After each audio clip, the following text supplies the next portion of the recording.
पद सरोज पायनी, भगति सदा सतसंग, अर्थ न धर्म न काम रुचि, गति न चयहु निर्वाण, जन्म जन्म रति राम पद, यह वरदान नयान।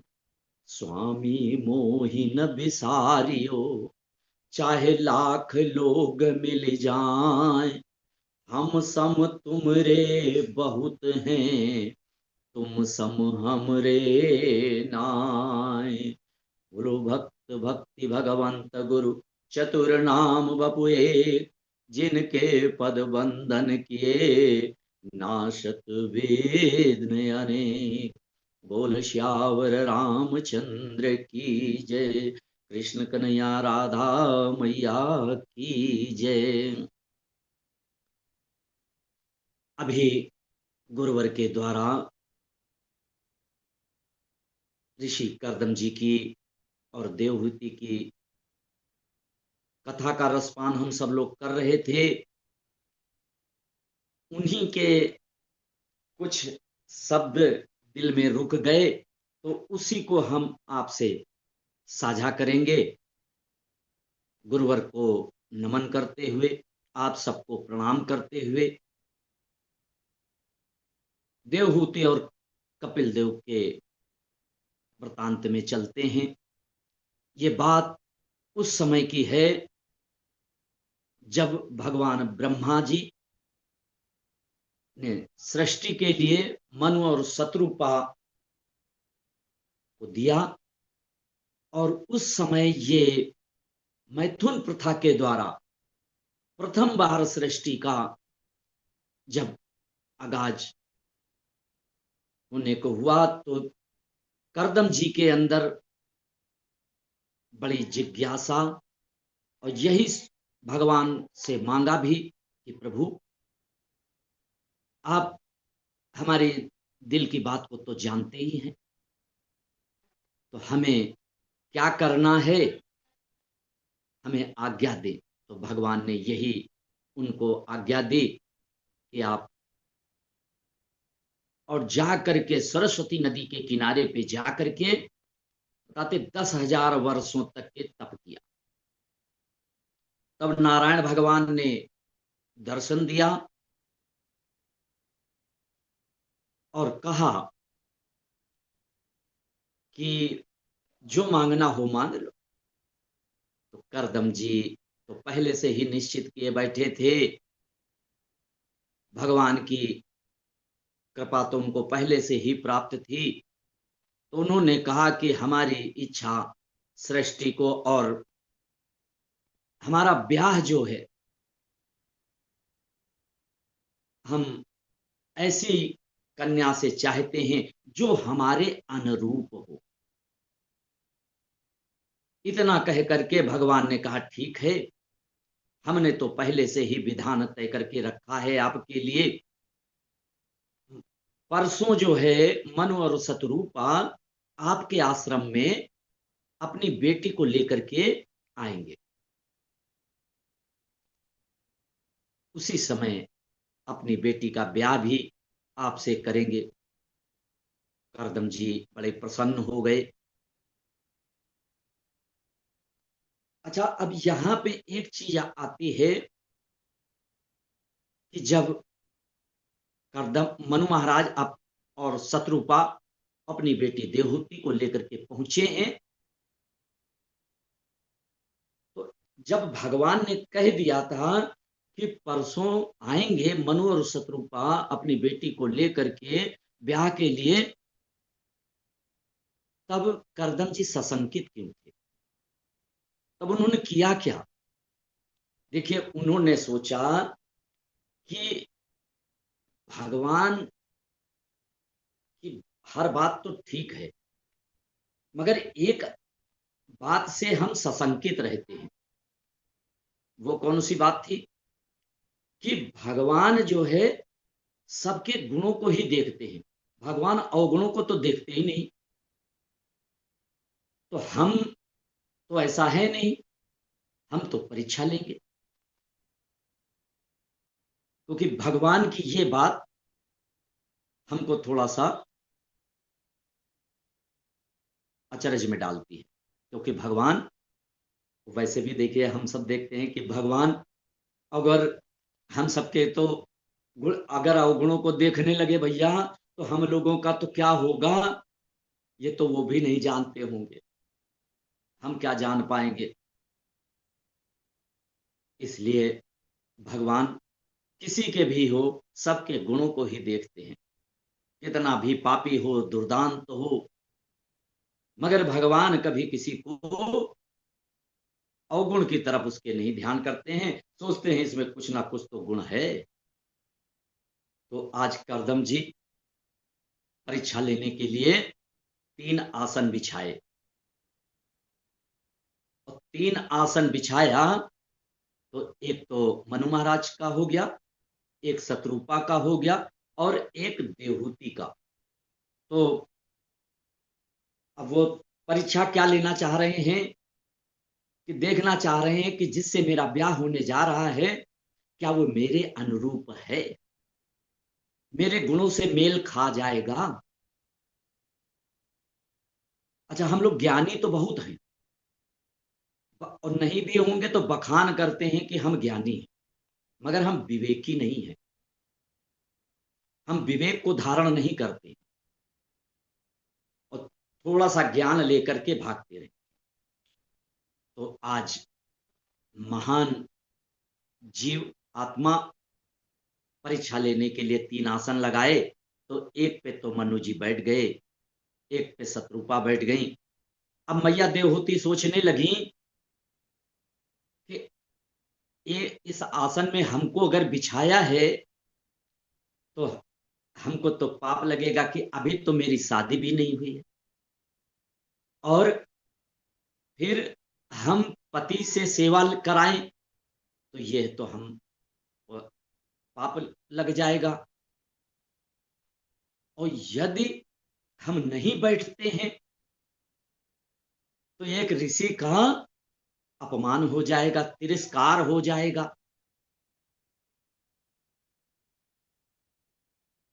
और इधर करदम जी सोच रहे हैं अगर देखें क्या है, शत्रुपा ने, वो देवहूति जी ने बैठ गई जमीन में, और एक हाथ आसन पे भी रख दिया, ना सेवा ली, ना तिरस्कार किया।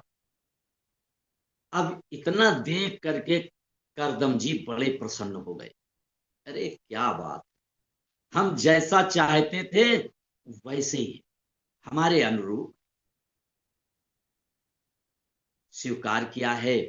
मनु और शत्रुपा ने उनका बड़े सुंदर ढंग से आचार्य विधि से उन्हीं के आश्रम में ब्याह किया है, बहुत सा धन दान दहेज दिया है, और देने के बाद विदाई ली है।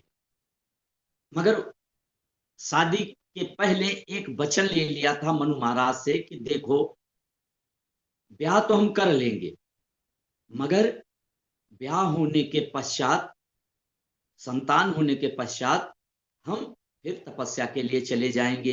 अगर ये शर्त मंजूर है तो उस समय मंजूर कर ली थी, ठीक है। और दोनों प्राणी वापस करके चले गए अपने घर को। और इधर देवहूति जी इतनी सेवा में लग गई कि उनकी एक एक छोटी चीज का भी ध्यान रखती हैं, कि हमारे स्वामी को किस वक्त कौन सी चीज चाहिए, इतनी बारीकी से सजग रहती। और सेवा करते करते अपना ही शरीर गला दिया, न खाने का समय, क्योंकि अगर खाने की व्यवस्था करती तो पता नहीं कौन सी हमारी स्वामी की जरूरत पड़ जाए, कौन सी वो सेवा करनी पड़ जाए, या उनकी क्या इच्छा हो जाए, तो उस समय हम वंचित रह जाएंगे सेवा से। इसलिए वो अपना ध्यान ही नहीं कर पाई। और हुआ क्या, जब करदम जी की तपस्या टूटी, उनका ध्यान हटा, वैसे उनकी दृष्टि देवहूति पे पड़ी। और जैसे देवहूति को देखा, अरे देवहूति, तूने तो अपना ही शरीर को नष्ट करके तूने इतना मेरा ध्यान रखा। अरे कौन रखता है। सब तो, जैसे एक राजा थे, उन्होंने कहा भैया, हमको एक आदमी की सेवा चाहिए जो हमारी रक्षा कर सके। लाइन लग गई नौकरी के लिए। कोई कहता महाराज जी हम जान दे देंगे, आपको बचा लेंगे। कोई कहता है कुछ भी हो जाए, आपको बाल बांका नहीं हो सकता है आपका हमारे रहते। इस तरह से कईयों ने कहा, मगर एक व्यक्ति आया, उसने कहा महाराज जी हम ऐसा कुछ नहीं कर पाएंगे, पहले हम अपने को बचाएंगे,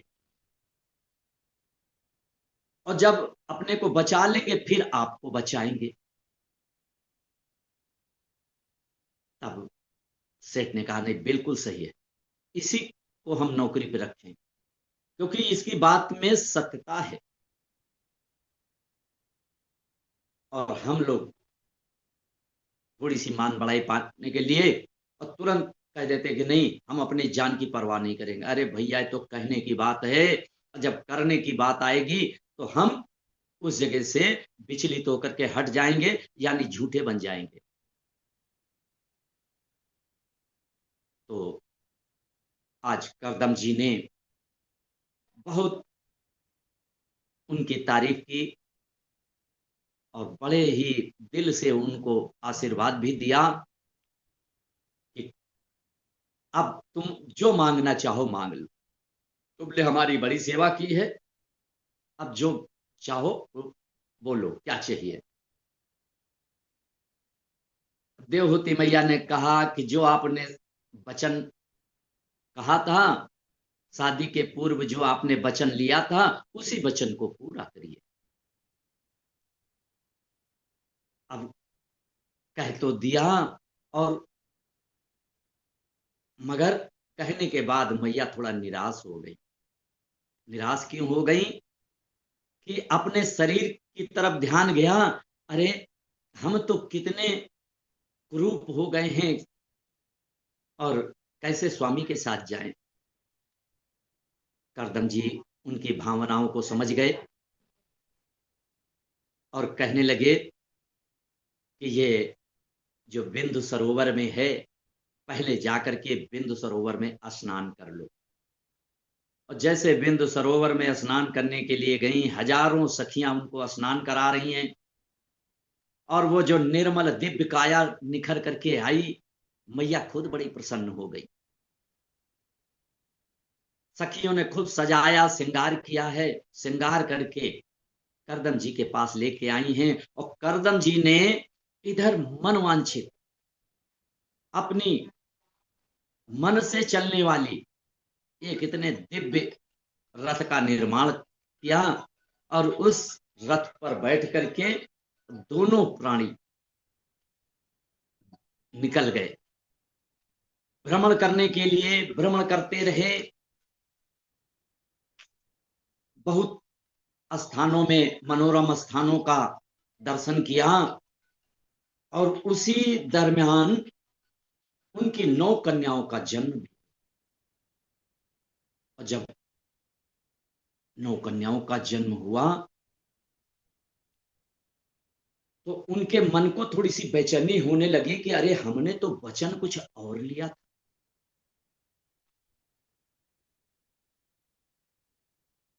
तब करदम जी ने कहा, देवी अब तो आपका वचन पूरा हो गया, अब हम अपना वचन निभाते हैं। और इस तरह से करते हुए काफी समय व्यतीत हो गया। अब हम जाएंगे, भगवान का भजन करेंगे, जैसा हमने कहा था। तब देवहूति मैया ने कहा, स्वामी ठीक है, आप जा रहे हैं, मगर ये जो 9 कन्याएं हैं, इन 9 कन्याओं का क्या होगा। इनका ब्याह कौन करेगा, इनकी देखभाल कौन करेगा, इनकी रखवाली कौन करेगा। तब करदम जी को भगवान के वचन की याद आई। कहने लगे, अरे देवी, भगवान का वचन याद आ गया और भगवान, तुम्हारे एक पुत्र होगा, वो पुत्र भगवान ही होंगे, वही तुम्हारी रक्षा करेंगे। इधर ब्रह्मा जी आए अपने 9 पुत्रों को लेकर के, और उन 9 कन्याओं का विवाह संपन्न हुआ है। जो चिंता का था, कहते हैं मारीची का विवाह कला से हुआ, अत्रि का विवाह अनुसुईया से हुआ, अंगीरा का श्रद्धा से हुआ, पुलस्त्य का हरव्यू से हुआ, पुलह का गति से, और क्रतु का क्रिया से, भृगु महाराज का ख्याति से, और वशिष्ठ जी का अरुंधति जी से विवाह हुआ, और अर्थवा का विवाह शांति से हुआ। इस तरह से 9 कन्याओं का विवाह 9 ब्रह्मा जी के पुत्र ऋषिवरों से संपन्न हुआ। अब एक दिन करदम जी एकांत का अवसर पाकर के अपने बेटे के पास में आए। तब तक भगवान का प्रकट हो चुका है। आए और उनसे प्रणाम किया और कहने लगे कि अब हमें आप आज्ञा दें, जिससे हम भी अपने धर्म का पालन कर सकें। इस तरह से आज्ञा लेकर के करदम जी वन को चले गए, और इधर मैया एक दिन अपने पुत्र के पास आई और उससे उनको देखिए, यहाँ पे आप सोचेंगे कि बेटा माँ को प्रणाम कर रहा, मगर देवहूति माँ को मालूम था कि ये भगवान का ही रूप है, इसलिए आज प्रणाम किया और कहा, बेटा कि मैं बड़ी उलझन में हूं, बड़ी परेशान हूं। कहा, क्या हुआ मैया? कहा कि ये जो मेरी इंद्रियां हैं ना, ये 5 ज्ञानेंद्रियां, 5 कामेंद्रियां, एक मन, इन सबसे मैं विचलित हूं, और इनकी पूर्ति करते करते आज तक की मैं पूर्ति नहीं कर पाई। जितनी आहुति डाली उतने ही ये विशाल होती चली गई। तो अब हमारा मार्गदर्शन करो, मार्ग प्रशस्त करो कि हमें क्या करना है। तब आज भगवान ने उनको बड़ा सुंदर उपदेश दिया। कहा, मां, सुख और दुख के अगर इनके इनको हम न सुख माने, कहते ना, राम नाम रटते रहो जब तक घट में प्राण, कभी तो दीन दयाल के भनक पड़ेगी कान। अरे माँ, ये जो सुख दुख का आभास हम सबको होता है, इसका त्याग हो जाए, इसमें समदृष्टि आ जाए, और एकमात्र भगवान का ही भजन रहे जीवन में, तो फिर कल्याण होगा। माता जी ने कहा, ये जो चित्त का बंधन है, मोक्ष का साधन क्या है? कई प्रश्न किए हैं। भगवान कपिल देव भगवान ने बड़ा सुंदर उनका निवारण किया है। और सब बातों की एक बात है मन के हारे हार है, मन के जीते जीत, और मन ही मिलावत राम से, मन ही करत भजीत। इसी को तो सबसे ज्यादा बस में करने की जरूरत है, मगर ये बस में होता नहीं। जितना कहना आसान है उतना करना बहुत कठिन है। और बहुत समझाया है, मगर मैया आज एक एक अपने प्रश्न का निराकरण चाह रही हैं। और अपने जीवन का, जब आज जीव, देखिए हम आप जीव हैं और कुछ भी नहीं जान पाते हैं, तो अगर मंदिर गए या कोई धर्म स्थल पे गए या गुरु से मिले, तो उस समय हमारी जिज्ञासा क्या होती है? यही होती है कि हमारे कोई प्रश्न छूटने ना पाए। हम जितने भी कष्ट में हैं उतने में हमको पता चलता रहे। इसलिए आज देवहूति मैया भी यही कर रही हैं कि कोई ऐसी चीज न होने पाए जो प्रश्न हमारा छूट जाए।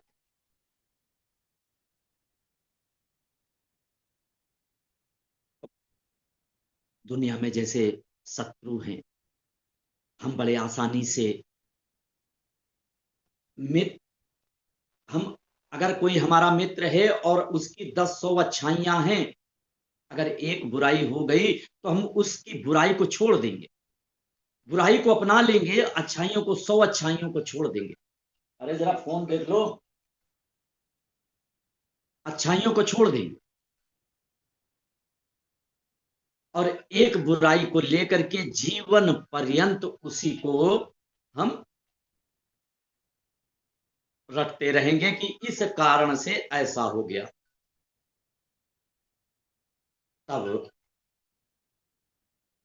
फिर मैया ने कहा, प्रभु, मुझ जैसी अबला स्त्री के लिए आप किस प्रकार की भक्ति उचित समझते हैं? और जिसको मैं करने के लिए, जिसको आप उचित समझ रहे हैं, उसको हम करने के लिए हमको क्या करना चाहिए, जिससे कि हम निर्वाण पद को प्राप्त कर सके? तो कपिल भगवान कहते, माता जी,